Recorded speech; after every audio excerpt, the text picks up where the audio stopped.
दैत्य संहारन वेद विचारन दैत्य संहारन वेद विचारन और दुश्मन को तुम ही तलती हो। अरे कर त्रिशूल लिए धनुबाण और सिंह चढ़े रण में लड़ती हो। तो फिर बाघ बुढ़ान की सिंहरा की ध्यान धरे शिव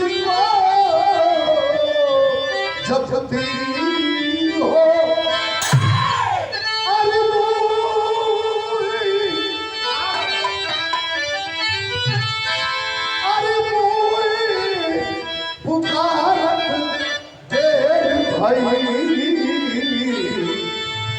शकतम बपिदम बकरातनी हो।